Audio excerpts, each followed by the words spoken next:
सारूणं वन्दितु सर्वसिद्धे ध्रुवमचलमनोवमं गतिं पत्ते वोच्छामि समय पाहु मिनमो सुध केवली हनिदं नमः समय साराय स्वानुभूत्या चकासते चित्स्वभावाय भावाय सर्वभावांतरचिले पुण्य पाप के भाव सब है आश्रव दुख का यह आत्म आश्रव रहित परम धर्म सुख का।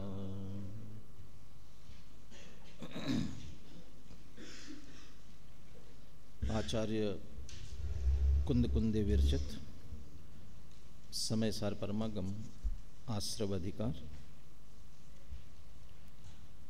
अंतिम गाथाएं और उसके उपसंहार की चर्चा चल रही है। ज्ञानी को आश्रव नहीं होता क्योंकि ज्ञानी के मोह राग द्वेष का अभाव है। ज्ञानी की इस स्थिति का वर्णन करने के पीछे ज्ञानी को कोई लाभ नहीं है। ज्ञानी की इस स्थिति का वर्णन सुन करके अज्ञानी को क्या करना चाहिए इसके लिए सारी चर्चा कर रहे हैं। और अंतिम प्रकरण तो बिल्कुल इसी से संबंधित है। वे सम्यक दृष्टि ज्ञानी जीव जिस शुद्ध नय के आश्रय से अपनी शुद्ध आत्मा का अनुभव करते हैं और उस अनुभव में मोह राग द्वेष रंच मात्र नहीं होते, इसीलिए उन्हें बंध भी नहीं होता। यदि वे सम्यक दृष्टि ज्ञानी भी उस शुद्ध नय के विषयभूत शुद्ध आत्मा से च्युत हो जाए तो उन्हें भी पुनः मोह राग द्वेष होंगे और अनंत संसार का कारण रूप आश्रव बंद होने लगेगा। तो जब उन सम्यक दृष्टि ज्ञानियों को शुद्ध नय या शुद्ध नय के विषयभूत शुद्ध आत्मा का आश्रय निरंतर रहना चाहिए, तो फिर जिन्हें अभी प्राप्ति हुई नहीं है उन्हें तो बराबर निरंतर उसका आश्रय लेना आवश्यक है। तम यत विहत्तम दायेहम अपनो सविहवेनम, उस एकत विभक्त आत्मा को दिखाने की बात की थी कुंद कुंद आचार्य ने की, लेकिन अमृतचंद्र आचार्य भी कहते हैं उसी की टीका लिख रहे हैं तो हम उसी की ऊर्ध्वता उसी की मुख्यता रहे। ये जो इसका कलश था अंतिम इस विषय के उपसंहार वाला 122वां बोले एक बार कलश पद्यानुवाद, फिर इसमें गुरुदेव श्री का उद्धरण और छड़ाला दौलत राम जी के 2 उद्धरण और दिए हुए हैं, इसको पढ़ेंगे अपन। बोलिए 122वां छंद और उसका पद्यानुवाद, श्लोक और पद्यानुवाद।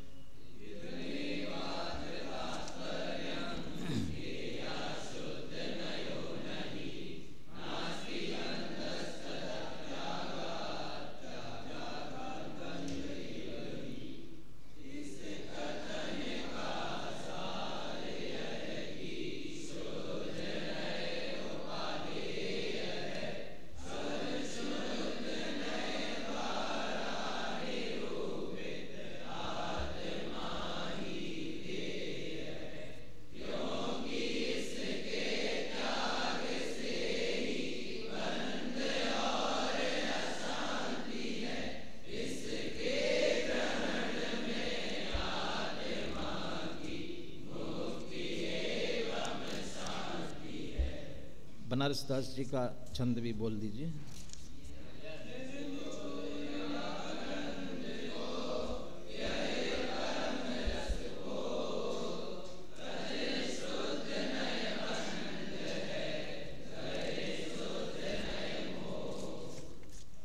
सबके पास पेन होगा। 122वें कलश का जो पद्यानुवाद दिया है, इसकी दूसरी पंक्ति में एक शब्द कम है। इस कथन का सार यह कि शुद्ध नय उपादेय है और शुद्ध नय द्वारा निरूपित आत्मा ही ध्येय है। बोलने में 2 अक्षर कम हो रहे हैं, इसलिए एक शब्द अर माने क्या होता है?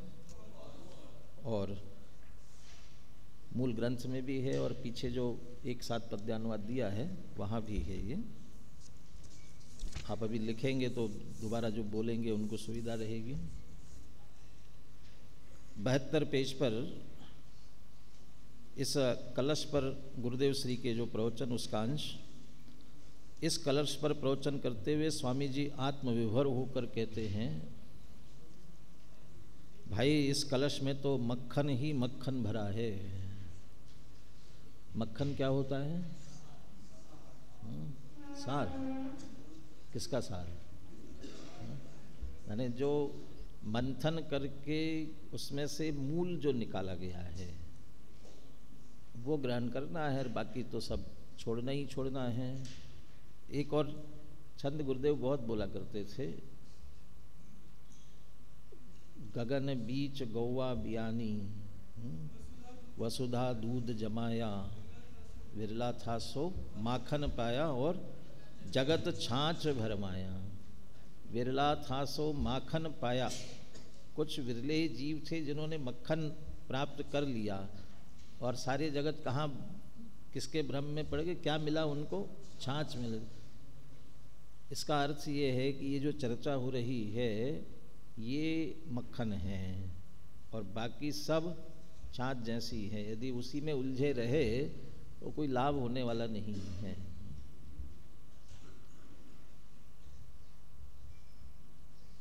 आयुर्वेद में बहुत अच्छा माना जाता है छाछ को, बहुत अच्छा मानते हैं। भोजन के बाद गुजराती तो बहुत पीते हैं, बहुत माने जरूर पीते हैं भोजन के बाद में।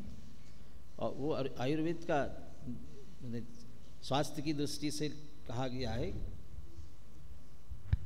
तक्रम शक्रम ऐसा कुछ कहा जाता है भैया, इंद्रों को भी बहुत लाभकारी है तक्र।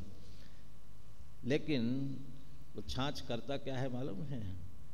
वो पेट साफ कर सकता है, लेकिन पेट साफ ही होता रहे तो शरीर दुबला होता जाएगा, फिर पुष्ट नहीं होगा। पुष्ट करना है शरीर को तो फिर मक्खन लेना, मक्खन माने घी लेना, मक्खन तो अभक्ष है अपने लिए, माने उसका सार लेना है। ऐसे जिनवानी की बाकी की जितनी चर्चा है उस चर्चा से परिणाम विशुद्ध होंगे, लेकिन परिणाम तो विशुद्ध हुए, लेकिन आत्म सन्मुख नहीं हुए तो उस विशुद्धता का कोई लाभ नहीं मिलेगा। आत्मा का लाभ तो आत्म सन्मुख परिणाम से होगा। तो बाकी की सारी चर्चा आत्म सन्मुखता के लिए निमित्त तो हो सकती है, लेकिन असली जो निचोड़ है पूर्ण मूल, इसलिए कहा ये मक्खन भरा कहा। या संपूर्ण कथन का तात्पर्य यह है कि शुद्ध नय अर्थात शुद्ध नय का विषयभूत शुद्ध तत्व त्यागने योग्य नहीं है। परमानंद में शुद्ध चैतन्य भगवान आत्मा त्रिकाली उपादेय है। त्रिकाली शब्द दोनों तरफ जुड़ेगा, आत्मा त्रिकाली है और वो आत्मा त्रिकाल में उपादेय है। जो हुए आज तक अरिहंत सबने अपनाया, उपदेश दिया इस ही प्रकार। माने भूतकाल में जितने अरहंत बने हैं वे आत्मा को उपादेय बना करके हुए हैं, वर्तमान में हो रहे और भविष्य में जो होंगे वे सब आत्मा का लक्ष्य करके ही होंगे, इसलिए त्रिकाल में उपादेय। और एक जीव के लिए भी त्रिकाल में उपादेय है। मुझे भूतकाल में भी उपादेय था, मैं नहीं कर पाया इसलिए आज इस दशा में हूँ। वर्तमान में उपादेय है, यदि नहीं करूँगा तो भविष्य भी मेरा बिगड़ने वाला है, और भविष्य में भी उपादेय है, मेरा सारा भविष्य निराकुल आनंद में उसके आश्रय से ही होगा। इसलिए त्रिकाल उपाधि वही तेरी असली संपत्ति है। किसी के पास 2-5 करोड़ की लौकिक संपत्ति इकट्ठी हो भी जावे तो उससे क्या, उसमें कुछ तथ्य नहीं है। जिसे तो अपनी संपत्ति समझता है वह तो विपत्ति है। 1500 के नोट इकट्ठे करके भर लिए गए हों, 8 तारीख से पहले तो संपत्ति लग रही थी, और आप क्या लग रही है, विपत्ति लग रही है। कैसे ठिकाने लगाए, ठिकाने लगाए माने कैसे ठिकाने लगाए, माने दोनों तरह के ठिकाने लगाए। बैंक में जमा करे कैसे, बार बार चर्चा हो रही कि ब्लैक से वाइट कैसे करे। दिवाली में पुताई की थी, सफ़ेदी बची होगी, सफ़ेदी पोत देंगे तो वाइट हो जाएगी ना, कैसे करें। और यदि उसका कोई रास्ता ही नहीं बचा है तो क्या किया जाए, तो कैसे ठिकाने लगाए। नहीं, बैंक में तो जमा हो ही नहीं सकता, फिर से तो काम आने वाला नहीं है। अब फिर भी तो ठिकाने तो लगाना पड़ेगा, तो कैसे ठिकाने लगाए। कोई गंगा में बहा रहा है, कोई क्या कर रहा है, लेकिन उसमें भी समस्या है। अब वो भी खोजेंगे, किसने फेंका, हाँ, किसने डाला, किसने फेंका, वो भी जांच होगी, कहाँ से आया था। रोड पे डालो, कहीं डाल भी दो ना गड्ढे में फेंक करके, और वो भी तलाश लेंगे तो भी कार्रवाई होगी। कुछ नहीं पड़ा है हमारे पास में, तो अब तो इनकम टैक्स ने रेड कर दी और पकड़ा गया 100, तो कह सकता है ना कि साहब ये तो रद्दी है, अब तो कोई इतनी संपत्ति मेरी अब है थोड़ी, ये तो नील हो गया ना। लेकिन पहले तो कर लिया था वो, उसके बाद भी पहले जब रखा था संपत्ति दिख रही थी, अब विपत्ति लग रही है। जो 100 और 50 के और बाकी के नोट हैं वो तो संपत्ति है कि नहीं है, अरे वो भी सब विपत्ति है। सोना चांदी जो कुछ भी रखा हुआ है ना, माने जिसे हम संपत्ति समझते हैं वो विपत्ति है। कोई सफ़र करने वाले को डर किसको रहता है, हाँ, वो कहती है ऐसे, जिसके पास जोखम हो, हाँ? क्या जोखम हो, जोखम है संभाल के जाओ। क्या है जोखम, क्या है, हाँ?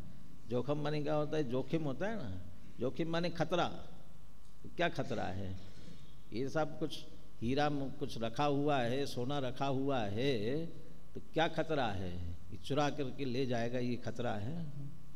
वो दादा एक उदाहरण सुनाते ना, वो एक साधु, उसका चेला था, और साधु रात भर कहता रहता था, पोंगा दास जागते रहो, पोंगा दास जागते रहो, खतरा है, खतरा है। वो कहता क्या बात, खतरा किस बात का है। वो गए तो एक बार उसने उनका बिस्तर पलट करके देखा तो एक सोने की सिल्ली नीचे रखी हुई थी। तो आगे चलते चलते उसने वो सिल्ली कुएं में डाल दी, और फिर जब रात को सोते समय फिर कहा कि पोंगा दास खतरा है, जागते रहो। कह रहे साधु महाराज चिंता मत करो, खतरे को मैं कुएं में फेंक आया हूँ, निश्चिंत सो जाओ। ये क्या हुआ, अब सोया कि और दौड़ा भागा भागा गया वहाँ पर। तो खतरा, ये जितनी हम समझते हैं संपत्ति, जगत जैसे संपत्ति समझता है, सचमुच में विपत्ति है। आवश्यकता के लिए तो जरूरी है ना, तो आवश्यकता के लिए जितनी जरूरी है उतनी ही ना, कितना कितना करोड़, 100 करोड़, 1000 करोड़, अब 1000 में भी और पीछे लगाओ कितने, किसी के पास 13,000 करोड़, 15,000 करोड़, करेंगे क्या समझ में नहीं आता है, क्या करेंगे। यहाँ से भेज दिया विदेश में भेज दिया, क्या करेंगे वहाँ। ये मेरा है, इसके अलावा और कुछ भी काम आने वाला नहीं है। क्या क्या करना चाहते हैं, क्या करेंगे। खाएंगे पिएंगे मौज करेंगे और क्या। हाँ, खाएंगे पिएंगे करो ना, कितना खाते हो, बहुत ज़मीन खरीदेंगे, खरीदो ना, माने जो करना है करो, उसके बाद भी बचा रहेगा, करेंगे क्या। अरे भोगा जा ही नहीं सकता, भोग ही नहीं सकता है, वो बिल्कुल तंदुल मत्स्य जैसी स्थिति है, वो उसको भोग ही नहीं पाएगा, बस मेरा है, इसके अलावा और कुछ नहीं है। और 100 और 500 के नोट इकट्ठे करके किया था, अब नील हो गया। तो जब किया था तब समझते थे मेरे पास इतनी संपत्ति है, अभिमान कर रहे थे, अब नील हो गई। लेकिन अभी भी तो हम ये अभिमान कर सकते हैं ना, मेरे पास इतनी है, कि है ना, वो क्या क्या समस्या, उस मान्यता में कहाँ दिक्कत है। नहीं, अब तो उल्टा हो गया, अब तो चला गया, अब जीरो हो गया। माने काम सच में कुछ नहीं आनी है, वो आवश्यकता तक जितना है ना, जितनी आवश्यक है उतनी हम रखते हैं, उसका उपभोग करते हैं, वो उतना रखना भी परिग्रह है, पाप है। लेकिन उससे बहुत कम बंधेगा, लेकिन उससे जितना अधिक रखेंगे उससे पता नहीं कितना गुना पाप बढ़ जाएगा। जो अनावश्यक हम रखेंगे उससे कितना गुना पाप बढ़ जाएगा। जैसा विपत्ति है, यह शरीर भी धूल धानी ही है। धूल धानी, धूल धानी माने ये मिट्टी मिट्टी है और कुछ है नहीं है, मिट्टी से बनी हुई धूल धानी, इसमें भी तेरा चैतन्य स्वरूप नहीं है। अंतर में विद्यमान पुण्य पाप का भाव भी तेरी वस्तु नहीं है, क्योंकि आश्रव भाव है। कहाँ से कहाँ आए देखो, बाहर पहले धन संपत्ति बाहर की, फिर शरीर, और फिर अंदर के विकारी भाव, ये भी नहीं है। इसमें चैतन्य का अंश नहीं है, अतः ये भी जड़ ही है। इस प्रकार सर्वज्ञ देव की दिव्य ध्वनि द्वारा, दिव्य ध्वनि का सार यह है कि शुद्ध चैतन्य घन स्वरूप भगवान आत्मा ही एकमात्र उपादेय है। यह किसी भी कारण से छोड़ने योग्य नहीं है, एक्सपायरी डेट होने वाली नहीं है, इसकी कीमत कभी घटने वाली नहीं है, क्योंकि इसकी कीमत किसी दूसरे ने निर्धारित नहीं की है। और हर चीज़ की कीमत किसी दूसरे ने निर्धारित की है। नोट की कीमत किसी ने की है, सोने की कीमत भी हमने ज़बरदस्ती निर्धारित की है। ये ख़त्म होने लग गया तो उसकी कीमत बढ़ने लग गई। ये बढ़ाई किसकी की गई है, लेकिन आत्मा की कीमत किसी दूसरे ने नहीं की है, वह स्वयं अपने आप में अमूल्य है। इसलिए वह तो सर्वदा, यह किसी भी कारण से छोड़ने योग्य नहीं है। तथा जिस राग को अनादि से पर्याय में उपादेय मान रखा है, वह एक क्षण को भी ग्रहण करने योग्य नहीं है। राग ग्रहण करने योग्य नहीं है। वो जो बाहर की संपत्ति, देह, जिसके प्रति हम एकत्व करते हैं, वो एकत्व बुद्धि रखने लायक नहीं है, तो पदार्थ रखने लायक कहाँ से हो गए। जिसके कारण से वे रखे गए वो राग ही रखने लायक नहीं है। छड़ आला में इसी बात को इस प्रकार कहा गया है। बोलिए, छंद बोलिए।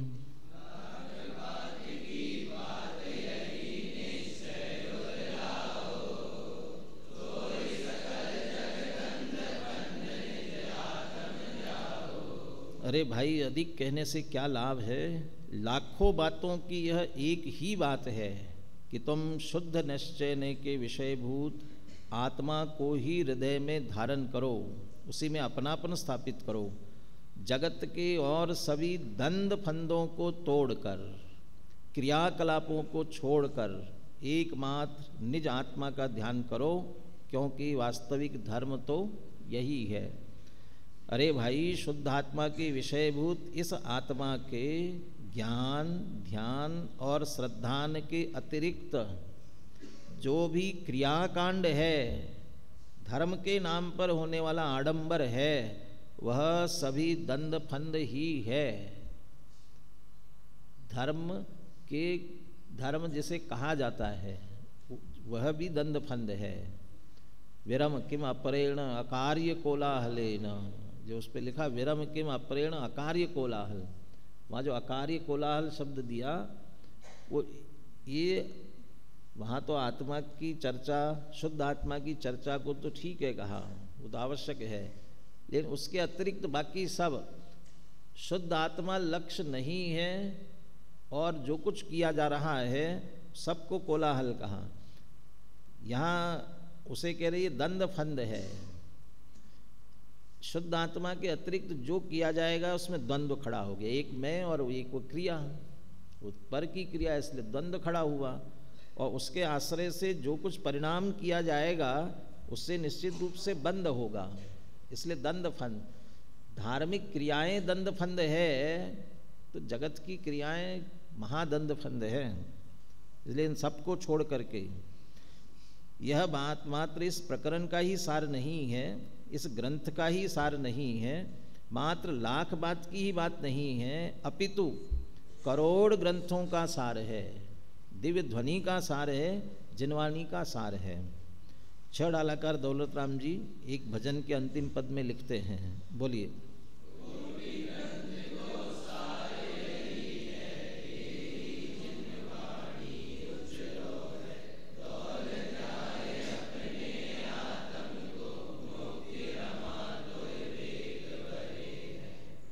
बहुत अच्छे, इसलिए बार बार मैं कहता हूँ आप लोगों को, जब भी आप मौका मिले ये प्राचीन कवियों के भजन बोला करो, बहुत अच्छे अच्छे भजन हैं, और इस तरह पूरा सार निचोड़, और उसमें से भी ये छांट करके बोले ना, जो इस तरह के आध्यात्मिक भजन हैं वो अपन बोले।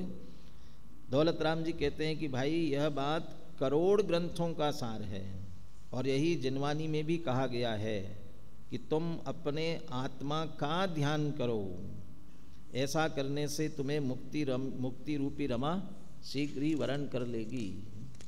एके साधे सब सदे, सब साधे सब जाए, बस एक ही साधना हो। अरे भाई, तुम्हें मुक्ति रूपी कन्या की चाह या आराधना करने की आवश्यकता नहीं है, वह ही स्वयं आकर तुम्हारे गले में वरमाला डालेगी, तुम्हारा वरण करेगी। आत्मा को देखते रहो, आत्मा का लक्ष्य करो, बाकी सब कार्य अपने आप होगा। ध्यान रहे, मुक्ति को चाहने वालों को मुक्ति नहीं मिलती, अपितु शुद्ध निश्चय ने के विषयभूत भगवान आत्मा का आश्रय करने वालों को मुक्ति की प्राप्ति होती है। इस प्रकार इस कलश में शुद्ध नय के विषयभूत निज भगवान आत्मा का आश्रय लेने की परम पावन एवं सशक्त प्रेरणा दी गई है। हमेशा ये भाव चित्त हमारे चित्त में निरंतर रहना चाहिए, कुछ भी कार्य करें। जब जब ऐसा विचार आए कि हमें धर्म करना है, कुछ जिन्हें धर्म करना ही नहीं है उनकी तो कोई बात ही नहीं है, लेकिन जब जब लगे कुछ अब आत्महित करना है, अपना कल्याण करना है, बहुत हो गया जगत का, तब तब ये बात ख्याल में आना चाहिए, बे शुद्धात्मा के लक्ष्य से ही आत्महित हो सकता है, आत्म कल्याण हो सकता है और धर्म हो सकता है। यदि धर्म करना चाहते हैं, आत्महित करना चाहते हैं, तो ये यही एकमात्र रास्ता है। ये अच्छी तरह ध्यान में आना चाहिए, श्रद्धा में बैठनी चाहिए अच्छी तरह से। अब इसी बात को दृढ़ता करने वाला कलश काव्य लिखते हैं, जो इस प्रकार हैं। धीरे धीरे अंत की तरफ बढ़ रहे हैं, और जैसे हर अधिकार के अंत में ज्ञान की महिमा करते हैं, यहाँ भी ये दोनों कलशों में वो ज्ञान की ही महिमा, शुद्ध नय की महिमा है इसमें, अगले कलश में ज्ञान की महिमा है। 123वां कलश सभी मिलकर एक साथ बोलेंगे। धीरोदार महिम्यनादि निधने बोधे निबध्नन्द्रतिं त्याजा शोधनयोन जातु कृतिभिः सर्वंकष कर्मणां तत्रस्था स्वमरीचिचक्रमचिरान् संहृत्य निर्यद्बहिः पूर्णज्ञानगणौघमेकमचलं पश्यन्ति शान्तं महान्। कृति भी कह रहे, कृति भी, यहाँ कृति शब्द जो है वो अभी अपन ने 38वीं गाथा से पहले 36-37 के उपसंहार में जो कलश पढ़ा था ना, कृत परिणति, वही यहाँ पर कृति है। दर्शन ज्ञान वृत्ति कृत परिणति। दर्शन ज्ञान चारित्र से जिन्होंने अपनी परिणति स्वसन्मुख कर ली है, करने योग्य कार्य जिन्होंने कर लिया है, जो करना चाहते थे, जो सोचा, जो विचार किया, वैसा जिन्होंने कर लिया, कृति भी वो वही कृति है। श्रद्धा ज्ञान चारित्र से आत्मा जिनका विषय बन गया है, ऐसे कृति भी, बीचों बीच में दूसरी पंक्ति में नीचे कृति भी, त्याज्या शुद्ध नयो न जातु। न जातु माने कभी भी शुद्ध नया न त्याज्या, उनके लिए उनके द्वारा शुद्ध नय कभी भी त्याज्य नहीं है। शुद्ध नय उनको कभी नहीं छोड़ना चाहिए। कैसा है शुद्ध नय? उसी के आगे के शब्द है सर्वं कषः कर्मणाम, कर्मणाम सर्वं कषः, कर्मों को कसने वाला। यहाँ तो अभाव के अर्थ में लेना, कसना माने बांधना नहीं है, उनको छोड़ने के अर्थ में, माने इस कर्मों का सर्वनाश करने वाला शुद्ध नय ही है, और किसी से कर्मों का नाश हो ही नहीं पाएगा। ऐसा होगा ना कि शुद्ध नय से तो सर्वनाश होता है, कोई एक और दूसरे नय के विषय का आश्रय करेंगे तो थोड़ा नाश होता होगा, थोड़ा भी नहीं होता है। वो तो शुद्ध नय के आश्रय का पीछे हेतु साधन रूप होने से कदाचित उसे कहते हैं, लेकिन वास्तव में शुद्ध नय के विषयभूत आत्मा से ही होता है। सर्वं कषः कर्मणा, वो शुद्ध, इसलिए शुद्ध नय कह रहे। शुद्ध नय जो है सर्व कर्मों का नाश करने वाला है। कैसे, किस आधार से करता है वह? किस आधार से? उसके पास क्या ताकत है जिसके कारण सर्व कर्मों का विनाश करता है? ऊपर की पंक्ति में धीरोदार महिम अनादि निधने बोधे निबद्धन धृतिम। धीर उदार ऐसी महिमा है जिसकी, और जो अनादि निधन है ऐसे बोध माने ज्ञान में, ज्ञान स्वरूप आत्मा में, निबद्धन धृतिम, धृतिम निबद्धन, धृति धैर्य धीरता स्थिरता अर्थ किया नीचे, स्थिरता को धारण करता हुआ, धृतिम निबद्धन, धैर्य से उसे बांधता हुआ, माने अपने उपयोग को अपने में ही स्थिर करता हुआ, ज्ञान में स्थिर करता हुआ, ज्ञान से अपने आप को बांधता हुआ, बोधे निबद्धन धृतिम, ये शुद्ध नय कार्य करता है। शुद्ध नय ने सारे जगत से दृष्टि हटा करके ज्ञान में स्थापित कर दी, जोड़ दिया, हमें अपने उपयोग को ज्ञान से जोड़ दिया। ज्ञान की क्या विशेषता? ये विशेषताएं तो हर अधिकार के प्रारंभ में अमृतचंद्र आचार्य लगाते आ रहे हैं। ज्ञान की जब भी महिमा करते हैं, धीरोदार, धीरोदात्त, उदात्त या उदार, धीरोदार, धीर और उदार है महिमा जिसकी। अभी गुरुदेव का उद्धरण पढ़ेंगे, उसमें दिया, हम पढ़ चुके ना पहले, धीर क्यों है वो, ज्ञान धीर क्यों है? ये सारे जगत को धैर्य से जानता है, आकुल व्याकुल नहीं होता, जानने में आकुल व्याकुल नहीं होता। सहज ज्ञान में कहीं आकुलता है ही नहीं। ज्ञान में जहाँ मोह राग द्वेष मिलाया वहाँ आकुलता होती। सहज जानो तो जानना धैर्य का, धीर है। ज्ञान जो है सहज जानता है, चाहे जितने पदार्थ है सबको जानेगा, रंच मात्र अधीर नहीं होगा। और उदार तो जानता है तो अच्छे अच्छे पदार्थों को जानता होगा ना, बुरे पदार्थों को मना करता होगा, उदार है, सबको जानेगा। और सबसे बड़ी बात क्या है कि जान करके रंच मात्र भी अपना नहीं मानेगा किसी को भी, इतना उदार। अभी हो रहे ना 1500 के देने वाले, उधार हो रहे ना कि ले जाओ, कुछ नहीं है, अरे किसी का नहीं है। अभी वो ज्ञान ऐसा उदार है कि सबको जान करके भी किसी में अपनत्व स्थापित नहीं करता। पीछे उदाहरण दिया ना कि वो धीर वीर के साथ उदारता भी जरूरी है। कोई राजा किसी दूसरे राज्य पर आक्रमण करे, उसे जीत ले और फिर उसका राज उसी को सौंप करके आए, तो वो धीर वीर भी है और फिर उदार कहलाता है, अपना हक नहीं जताता। तो ज्ञान जानता सबको है लेकिन कोई अपना हक नहीं जताता। गुरुदेव ने कर्ता की तरफ से बात ली, कर्तापना नहीं जोड़ता है, किसी जगत से कर्तापना नहीं जोड़ता है, उदार है, सहज, अनादि निधन है, बाकी सब परिणाम साथ छोड़ देंगे, नहीं थे आएंगे, या तो अनादि शांत होंगे या सादि अनंत होंगे, लेकिन ज्ञान अनादि निधन है, अनादि काल से अनंत काल तक बराबर रहने वाला है। ऐसा जो हमारा स्वरूप, ऐसा जो हमारा स्वभाव, उस समय निबद्धन धृतिम, धृति उसे जोड़ता, उसमें स्थिरता करता हुआ, यह शुद्ध नए सर्वंकषम कर्मणाम, सारे कर्मों का नाश करने वाला है। ऐसा शुद्ध नए कृति भी न जातु त्याज्यः, जो जिन्होंने स्वस्वरूप सन्मुख परिणति कर ली है, ऐसा कार्य जिन्होंने कर लिया है, ऐसे उन ज्ञानियों को ये शुद्ध नए छोड़ने योग्य नहीं है। क्या करेंगे शुद्ध नए में रह करके? क्या करते हैं? तत्रस्था स्वमरीचि चक्रमचिरात संहृत्य निर्यद बहि पूर्ण ज्ञान घनौघ मेघमचलम पश्यन्ति शांतम महा। तो शांत हो करके बस तेज पुंज का आनंद लेते रहते हैं। तत्रस्था, उस शुद्ध नए में जो स्थित हुए हैं, ये बार बार कहने की आवश्यकता नहीं है, शुद्ध नए कह रहे हैं, लेकिन शुद्ध नए के विषयभूत शुद्ध आत्मा में जो स्थित हुए क्या करते हैं?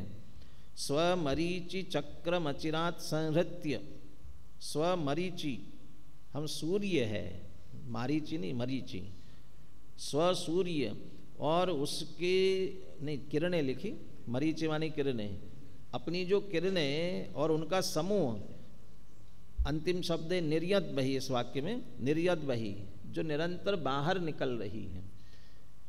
हमारे ज्ञान रूपी सूर्य की किरणें उपयोग निर्यत बही, जो बाहर निकल रही है, पर सन्मुख हो रही है, उन्हें अचिरात संहृत्य, जब शुद्ध नए का आश्रय हुआ ना, तो शुद्ध नए का आश्रय होते ही वो बाहर जाने वाले उस उपयोग को स्वमरीचि चक्र निर्यत बही, बाहर जाने वाले को अचिरात संहृत्य, जल्दी से समेट करके जल्दी से क्या करते हैं? पूर्ण ज्ञान घन ओघम एकम अचलम, ऊपर भी उस शुद्ध नए ने ज्ञान से ही जोड़ा था, ज्ञान स्वरूप, ज्ञान स्वभाव, ज्ञान से आनंद, इसलिए ज्ञान से जोड़ा था। तो उसी पूर्ण ज्ञान घन, उसके एक उसका भी बने ज्ञान घन के साथ ओग शब्द भी लिखा, समूह रूप ऐसा, और एकम एक अचल शांत मह तेज, बस उसे देखते रहते हैं, उसका आनंद लेते रहते, उसमें लीन रहते हैं। माने शुद्ध नए का आश्रय करने वाले फिर शुद्ध नए के विषयभूत शुद्ध आत्मा में ही निरंतर लीन रहते हैं। श्लोकार्थ नीचे पढ़ते हैं।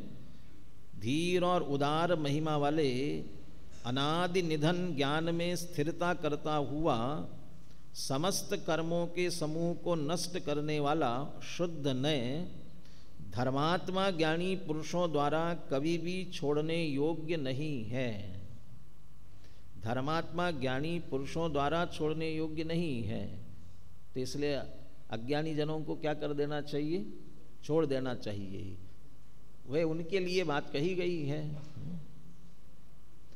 पूजन में एक छंद बोलते हैं ना, मूल संघ के सम्यक दृष्टि उनके पुण्य कमावन काज, करुणेश्वर की यह पूजा धन्य भाग्य है मेरा आज। ये मूल संघ के सम्यक दृष्टि, उनके पुण्य कमावन काज, करो जिनेश्वर की यह पूजा धन्य भाग्य है मेरा आज। दूसरों के लिए कुछ काम करना पड़े, ये धन्य भाग्य है कि अभाग्य है? दूसरे के लिए कुछ चाकरी करना पड़े, दूसरे की करना पड़े, तो अपने लिए करे तो अच्छी बात है ना। तो जो मूल संघ के सम्यक दृष्टि उनके पुण्य कमावन का है, उनके पुण्य कमाने के लिए, मान मूल संघ के सम्यक दृष्टि उनके पुण्य कमाने के लिए मैं जिनेश्वर की पूजा कर रहा हूँ। तो उनके पुण्य कमाने के लिए कर रहा हूँ कि अपने पुण्य कमाने के लिए? उनके पुण्य कमावन का अर्थ उनके लिए नहीं, वे सम्यक दृष्टि भी पुण्य कमाने के लिए क्या करते हैं, उनके पुण्य कमाने का कार्य क्या है, किससे करते हैं कि ये जिनेश्वर की पूजा, माने वे पुण्य कमाने के लिए जिनेश्वर की पूजा करते हैं तो वे करते होंगे। माने सम्यक दृष्टि भी पुण्य कमाने के लिए जिनेंद्र भगवान की पूजा करते हैं तो हमें किन की पूजा करना चाहिए? क्या वे तो सम्यक दृष्टि है, वे तो सच्चे देव शास्त्र गुरु के अलावा किसी को पूछते नहीं हैं, हम तो मिथ्या दृष्टि है। तो हमें तो गणेश जी भी देते हैं, फलाने भी देते हैं, ये भी देते हैं, इसलिए हम तो पूछ सकते हैं। ऐसा है, मिथ्या दृष्टि के लिए पूज्य है और सम्यक दृष्टि के लिए जिनेश्वर की पूजा है और मिथ्या दृष्टि के लिए चाहे जिसकी पूजा है। अरे जब सम्यक दृष्टि भी करते हैं तो मिथ्या दृष्टि को भी यही करने योग्य है और कोई दूसरा कार्य नहीं है। दूसरा सारा कार्य निश्चित रूप से पाप का है। तो धर्मात्मा ज्ञानी पुरुषों को जब ये शुद्ध नहीं छोड़ने योग्य नहीं है तो अधर्मात्मा अज्ञानी पुरुषों को तो और आवश्यक है, लेना ही है।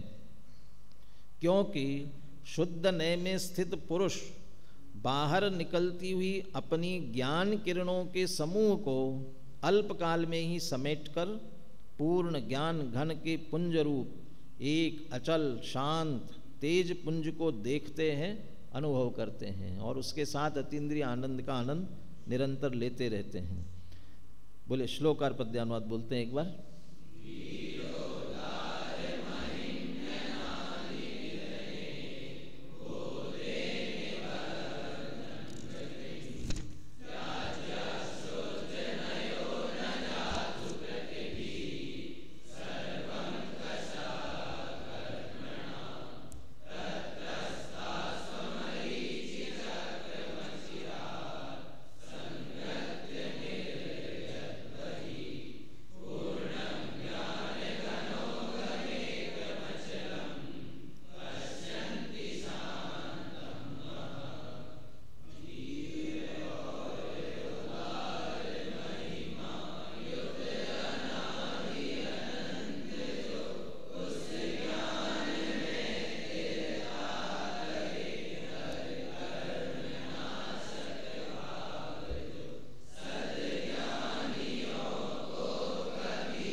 गुरुदेव का उद्धरण पढ़ते हैं इसमें नीचे। देखो भगवान आत्मा धीर एवं उदार है। धीर यानी शाश्वत स्थिर एवं चला चलता रहित। उदार अर्थात विश्व के समस्त ज्ञेयों को एक साथ जानने की सामर्थ्य से सहित है तथा विशेष बात यह है कि वह सबको एक साथ जाने तो किंतु उनका करे कुछ भी नहीं। ऐसी गजब की उदारता उस ज्ञान स्वभाव में है। यहाँ उदार का अर्थ लौकिक अर्थ से भिन्न है। लोक में उदार उसे कहते हैं जो दानादि द्वारा लोकोपकार के काम करता है, किंतु यहाँ लोकोत्तर मार्ग में आत्मा की उदारता ज्ञान स्वभाव से लोकालोक को जानने एवं अकर्तृत्व की अपेक्षा कही गई है। उदार दुखी जीवों को देख करके उनकी सहायता करना, ये है ना उदारता। तो ये लौकिक में ऐसा समझा जाता है। मुनिराज जंगल में बैठ करके ध्यान कर रहे हैं। दादा के प्रवचन में आया था उदाहरण। बहुत प्यासा व्यक्ति आया और पानी पिलाने के लिए आग्रह करने लगा, तो क्या करेंगे मुनिराज, क्या विचार आएगा? कमंडलू है, पानी है, तो पिला देना चाहिए ना। पिलाते नहीं हैं, पिला सकते नहीं हैं कि पिलाने का भाव ही नहीं आता, विचार ही नहीं आता, नहीं आता विचार। ऐसा होता होगा ना कि ये तो पानी इतना सा ही है, अभी दिन भर चलाना है और अभी यहाँ पिला दिया तो फिर बाकी हमारी चर्या आगे दिन भर की कैसे होगी। तो कोई कहेगा कि कैसे कंजूस है, पानी नहीं दे सकते हैं, और दे दे तो के उदार है। देखो इतना उदार, खुद के लिए भी नहीं फिर भी दे दिया, ऐसी उदारता। उस उदारता की बात नहीं है। विकल्प नहीं आता, ये उदारता है। क्यों? मैं कर नहीं सकता ना, मैं करता नहीं हूँ, इसलिए वो कर्तृत्व का भाव आता ही नहीं है।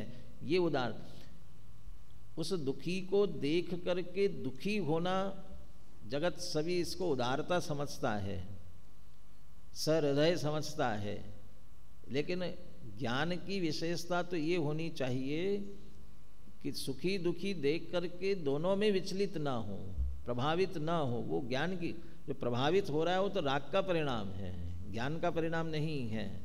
इसलिए ये सहज जानना, मोटे अक्षरों में लिखा, इसलिए ज्ञान स्वभाव से आत्मा में ऐसी उदारता है कि वह जानता तो सबको है, किंतु किसी का भला बुरा कुछ भी नहीं करता। नहीं करता माने वो निष्ठुर है या दुर्जन है, ऐसी बात नहीं है। ये तो स्वरूप की बात कर रहे हैं। वो ज्ञानी धर्मात्माओं को भी भला बुरा करने का परिणाम आता है, बहुत से लोगों का भला करते भी है, लेकिन करते हुए भी करता नहीं, कर नहीं सकता, एक दूसरे द्रव्य का करता नहीं है, श्रद्धान बराबर रहता है। अहो ज्ञान की ऐसी उदारता है कि वह तीन लोक तीन काल को केवल जान सकता है। अरे इसके श्रुत ज्ञान में भी परोक्ष रूप से लोकालोक को जानने की ताकत है। शक्ति रूप से तो उदार है ही, ज्ञान की निर्मल पर्याय की भी ऐसी उदारता है कि उसमें लोकालोक ज्ञात हो। यहाँ कहते हैं कि धीर व उदार जिसकी महिमा है, ऐसे अनादि निधन ज्ञान में स्थिरता कराने वाला तथा कर्मों का नाश करने वाला शुद्ध नय धर्मात्मा पुरुषों के द्वारा कभी छोड़ने योग्य नहीं है। अर्थात त्रिकाली ध्रुव ज्ञायक स्वरूप आत्मा का आश्रय कराने वाला एवं उसी में स्थिर कराने वाला शुद्ध नय धर्मी पुरुषों के द्वारा कभी भी छोड़ने योग्य नहीं है। जयचंद जी छाबड़ा का भावार्थ भी इसमें बहुत अच्छा है, इसलिए इसकी चर्चा अपन आगे कल करेंगे। बनारस दास जी का भावानुवाद भी है इसमें।